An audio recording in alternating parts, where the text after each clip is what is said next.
Hello everybody and welcome back to another video here on the channel, and today we're going to be doing things a little bit different here.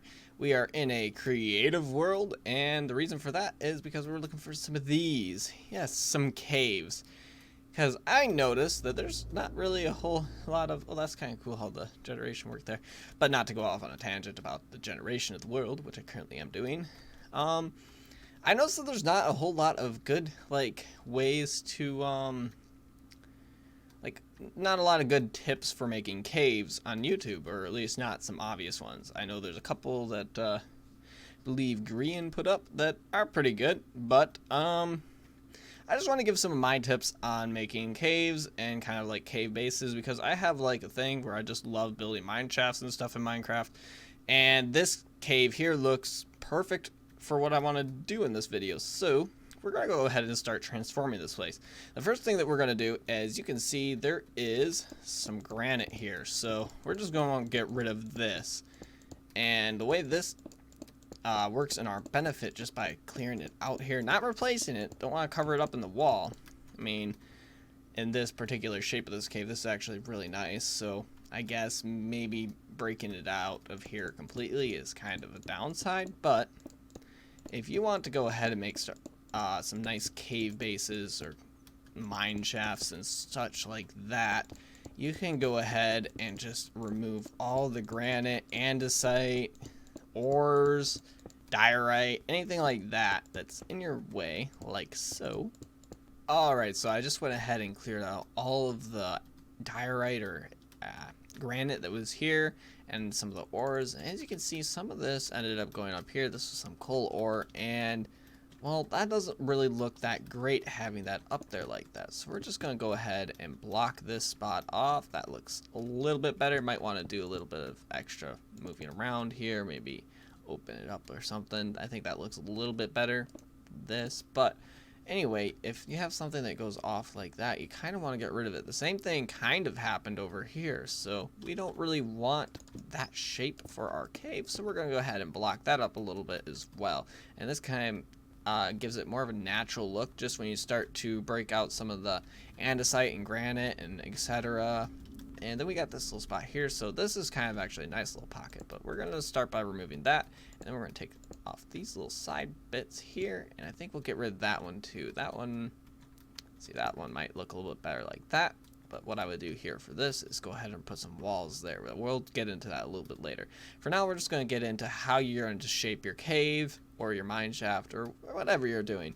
So I went ahead and started digging out some of the dirt that was here and some of this diorite. I need to get rid of more of that still, but we got this little spot that goes up here.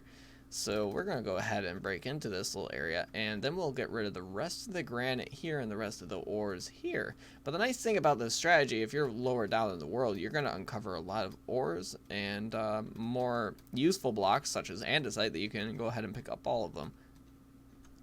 Okay, so I just went ahead and I dug out some more of the area around here, and now we're going to just jump down in here, and you can see that I got rid of all the diorite and andesite, or not all the andesite because we left a little bit here, and I'll get into that right now.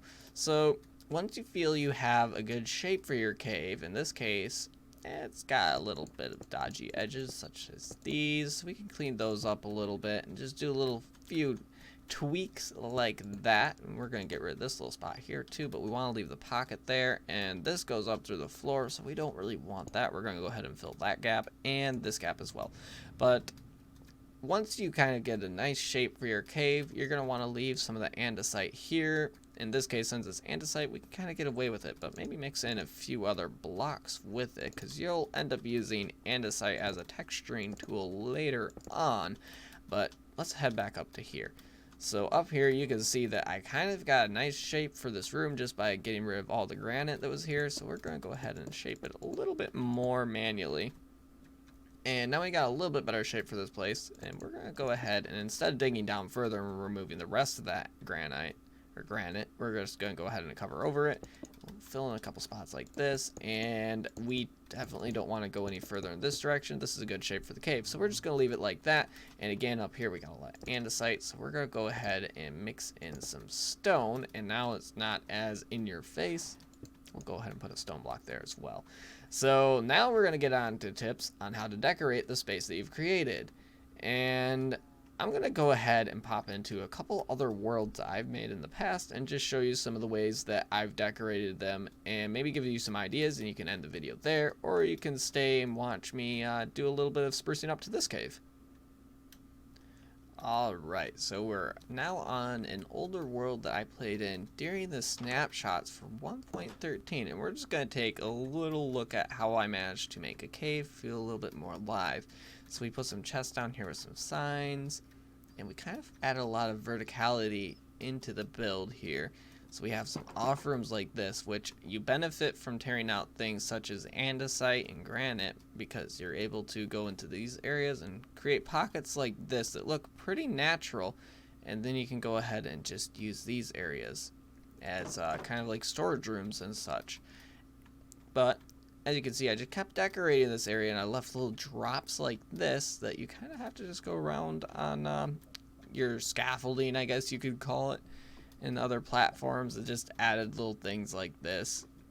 This was a world that I purely focused on lighting in as well, and just building. I never really tried to do anything more than that, so I didn't get very far in this world. Plus it was during the snapshot, so there was some bugs I encountered.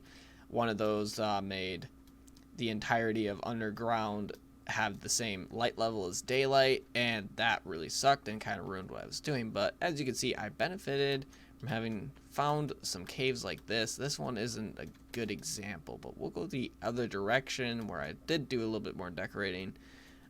Since lanterns have been added, the torch on top of a fence post isn't as good looking, but it still works pretty well.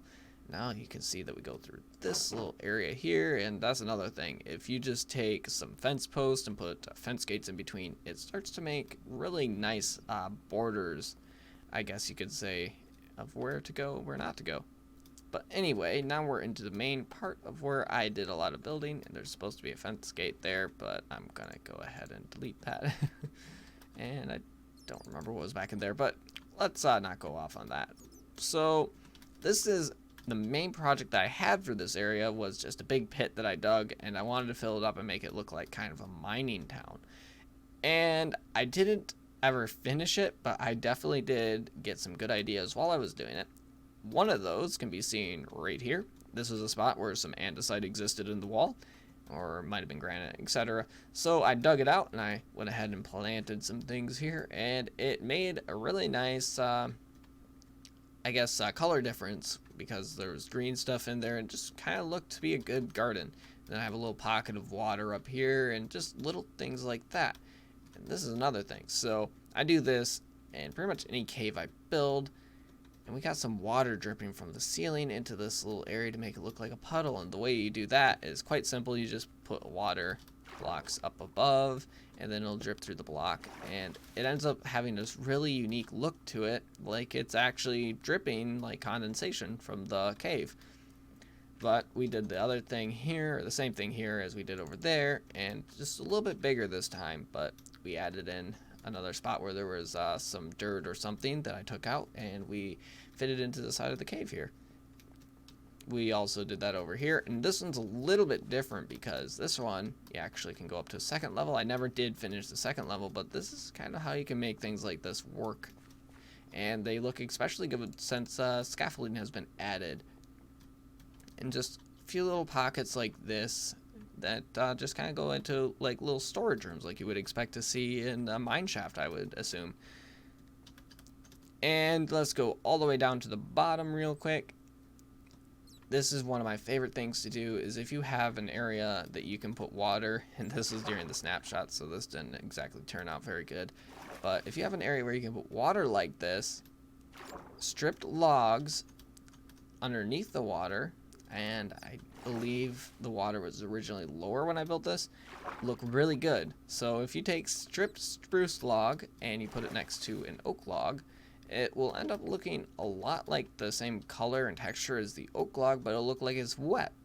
and it makes for really good design when it comes to things like this. If you have, say, a dark spot in your cave, and that's also why there is a mix of spruce and oak wood here for the fence gates, etc. It's kind of like they've been dampened down and they're wet and saturated. So, yeah, that was kind of the idea that I had for here. So we're going to take all the things that we put here, and we're going to go and try and make this look good on our new cave in the creative world. Alright, so now we're back here on the creative world, and the first thing we're going to do is go ahead and work on the entrance here. So we kind of want to keep this staying pretty much the same as it already is, but we're going to go ahead and make it a real entrance to, say, a mine shaft, and kind of make it a little suspicious and eerie feeling. So the first thing we're going to go and do is go ahead and kind of get up a temporary wall. I think this is a good spot for it. We're just going to add in a few different stone types, not go too crazy or anything. We're just going to simply put down a spruce door. And this doesn't look too great, so you might want to do a little bit of work with that and clear out some dirt and stuff if you have things like that around, because that doesn't look very good. So you can just work on some things like this and make little cracks in the wall and stuff. I'm sure you've seen that in other tutorials on building tips, etc. So we're not going to go too crazy in depth on those type of things, but it does look really cool when you just kind of sink your door in to the wall like this, and it's kind of suspicious looking off in the corner there. You might just catch a glimpse of it when you're walking by up here. And then you of course can work on the pathway and everything down into here just by adding slabs and such, but we're going to go ahead and pop inside now and work on this. Alright, so I just went ahead and replaced all of the dirt with some cobblestone and some regular stone, and we're going to go ahead and finish texturizing up this room.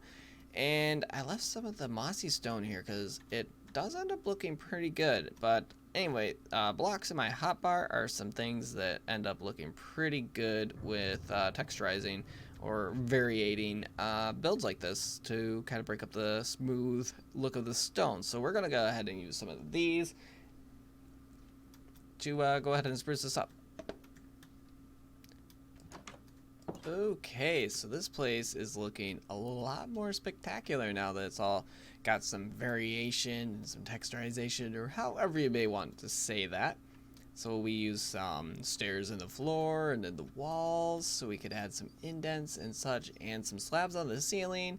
And I went ahead and added a bit more of the mossy cobblestone, which begs the question, where is mossy cobblestone, mossy stone slabs and stairs? Like, honestly. But I went ahead and also added some color into the build, which the mossy cobblestone also helps do, by adding a little bit of a wood support structure here. So that's kind of nice. This will be kind of the divider between this room and the next one. And we just went ahead and used some fence gates to go through it like we did with the rest of the area. So now we're going to add a little bit more color as well. So add some blue in. We're just going to go ahead and put a little bit of a puddle here in the middle. And then we'll go ahead and pop up through the ceiling here. And hopefully this isn't through the grass, all the same. So we're going to go ahead and toss that there. And now we got some water drippage right above where our puddles are. And that's pretty spectacular. You could add a lot or a little. It doesn't really matter. It all gives the same effect. So, yeah. Now we got a little bit of water drippage. And this place doesn't feel very lived in yet either. So that's what we're going to go do here next. We're going to add a few things like this, and I like doing things like this. We'll go ahead and cut out part of the floor here, and we're going to toss in some spruce trapdoors and things like that, because they kind of add a little bit of color to the build, and they kind of make it look like something was here, like a hole or something that we patched up with that. Or you could even toss them here as like a little bit of an extra slab to walk up on, so you get a little bit more of height variation. But I don't think that's as necessary as just adding little patches like this that kind of have a function too sometimes, because you can toss chests below them or anything like that. Because, for example, now with barrels, you could go ahead and toss one there and have a barrel underneath it, or little things like that. I'm not going to be doing that here. But what we need to do now is just kind of make this place feel a little bit lived in. So we're going to go ahead and toss some barrels in spots that aren't too obstructive to like the build around us. So yeah, we're going to toss a barrel there, one facing upwards. We're going to toss one there. and one there, and then another one there, and then we kind of got like this nice little look here in the corner. It looks a little bit cluttered, and that's what we want. We kind of want to just add life to the build by making it look a little cluttered and lived in. Alright, so I turned off night vision and I added in some lanterns in here, and now it's looking pretty spectacular. I also added in a few more chests and some more trapdoors and some little trinkets like that, and the area is starting to look pretty lived in, which is exactly what we wanted to achieve, and we've done that very successfully. So now it's time to move on to the next area here. Don't mean to place that. And we need to work on some areas in this, and the first thing that we needed is obviously a way down. And since this is a little bit of a steep area here, we're gonna go ahead and make use of that by putting a ladder here. Okay, so we got this room spruced up a little bit as well now too, and we added our ladder, and this is something that if you didn't know already, hopefully you now know.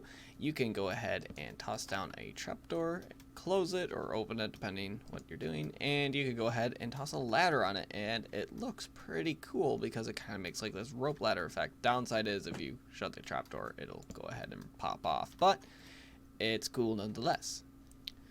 Okay, so I went ahead and overhauled the entire area, and I changed a few things. So this is now our main storage area.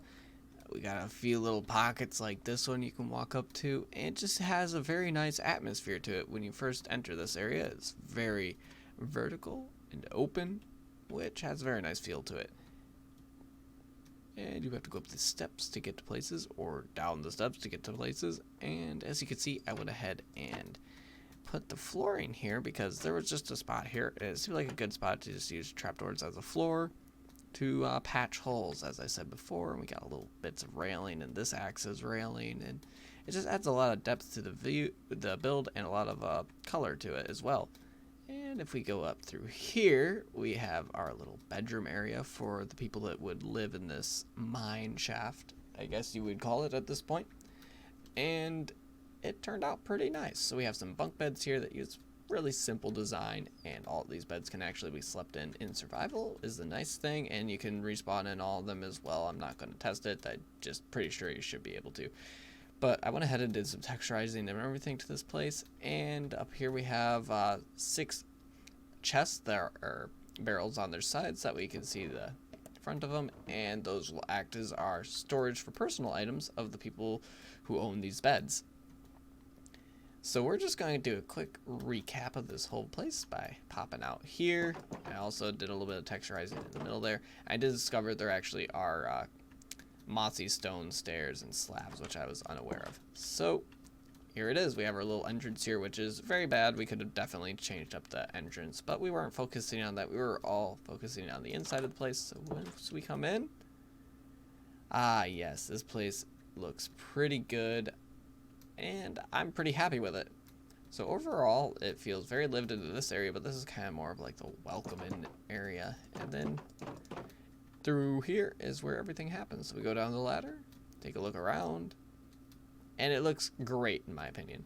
So hopefully you guys were able to get some inspiration from this build, or at least pick up on some of the tips that I dropped, such as this, which is very amazing. I'm sure you've probably seen it in other videos before, but if you haven't, I do think it's quite the helpful thing to just know how to just have a bank of these tips and information when you're playing the game. It overall is kind of an ease of life type of thing, and hopefully you guys enjoyed this. If you did, please feel free to like and subscribe, and if you really do enjoy it, feel free to go ahead and follow me over on twitch.tv/gatorduckonquack, because I plan to be doing quite a few streams over there and building things like this in survival, and just kind of having fun. So if you are into that type of thing, go ahead and leave me a follow over there. I'll be doing these type of things live. That'll be all for the video today. I thank you for watching, and I will see you next time.